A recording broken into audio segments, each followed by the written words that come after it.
Good evening, ladies and gentlemen. My name is Brett Kingster, and right now we are less than 24 hours away from the UFC pay-per-view. Headlining that pay-per-view will be Junior Dos Santos and Cain Velasquez in their highly anticipated rematch. I wanted to share my thoughts on this fight and give my predictions as well as it pertains to this pay-per-view main event. In the second half of this video, I will be discussing the brown pride issue that is currently going viral amongst MMA fans. I'm looking at this card, and I would consider myself to be an average UFC fan. I'm not a mega fan, but on a scale of 1 to 10, I give myself anywhere between 4 and a 6. And frankly, the only other face I recognize, two other faces, I recognize Melvin Gardner and I recognize Chris Lieben. I like watching Chris Lieben fight because you never know what the hell you're going to get with him. He's either going to get clowned or he's going to be triumphant. Because he goes in there just swinging like a madman. But as far as the main event for the pay-per-view is concerned, it's really interesting. In their first fight, Cain Velasquez was the world heavyweight champion. He won his heavyweight championship by kicking the crap out of Brock Lesnar. So the UFC wanted to use that momentum because Brock Lesnar was such a big name that they wanted to use that momentum to launch themselves on Fox television. Unfortunately, that went really bad for the UFC because that evening basically turned out to be 2 hours worth of hype and a minute and a half or so worth of fighting. Turned out Cain Velasquez was injured, he hid his injury, and Junior Dos Santos destroyed him. Since then, Cain Velasquez has had shoulder surgery. The type of surgery that he had is really hard to bounce back from. You gotta do a lot of rehab. And even still, I'm sure that there are certain positions that are still going to be very uncomfortable for him for a long period of time. So you have two men, both of which are humble, they're likable guys. Who's going to take it? I am predicting Junior Dos Santos to take him out in less than 3 rounds for the following reasons. Number one, confidence. Confidence is a big part of fighting. If you've beaten up someone before, regardless of the circumstance, in your mind you know you can do it again, especially if it's been less than a year. So Junior Dos Santos has the advantage of knowing beyond any doubt that he can beat Cain Velasquez. Cain Velasquez doesn't know whether or not he can beat Junior Dos Santos. And number two, again, the shoulder issue.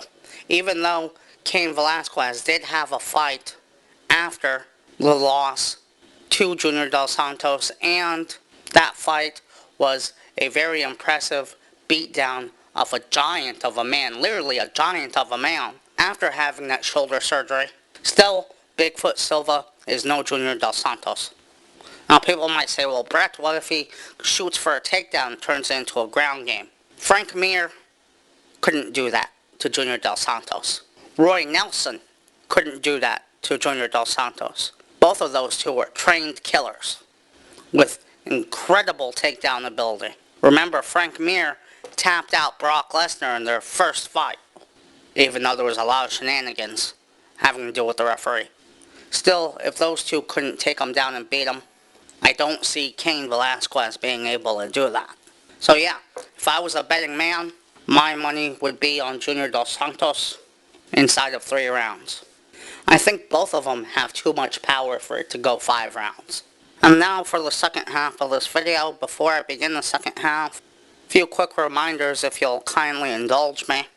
If you are a Twitter user, I have 2 Twitters that I'd like for you to follow. First one is Brett Kingster, and the other one is Tips and Info.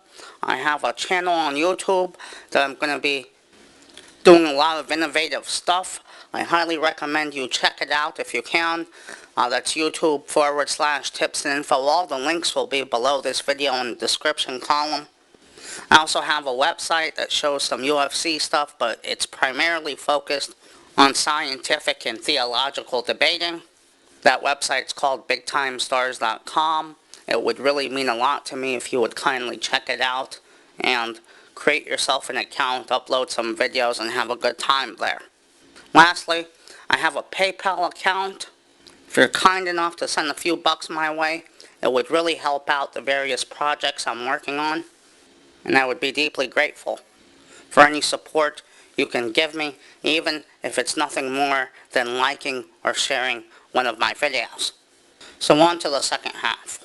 When I first saw Cain Velasquez, I noticed that he had a brown pride tattoo on his chest. Never thought much of it. Me, myself, I would never have a tattoo. Not that I have anything against tattoos, it's just that I always believe you should give yourself the option of being able to change your mind whenever possible, and tattoos, you're stuck with them for life, so I've never seen that as a wise thing to get involved with. But this issue is a lot deeper than tattoos. So, like I said, when I saw his tattoo, I didn't think much of it. But now, as Cain Velasquez is starting to gain more fame and notoriety, people are asking comparative questions like, oh, so it's no problem for a brown guy to get a tattoo saying brown pride, but if a white male wants to get a tattoo saying white pride, all of a sudden he's a skinhead and a racist and every other negative adjective you can think of to describe someone. Why is it now we live in a society where you can be proud to be black, you can be proud to be brown, you can be proud to be red, but you can't be proud to be white without being an outcast and being subjected to negative stigmas? It's really an unfair practice, I gotta say. Because in a sense, the white people of today are paying for the sins committed by their forefathers of yesteryear.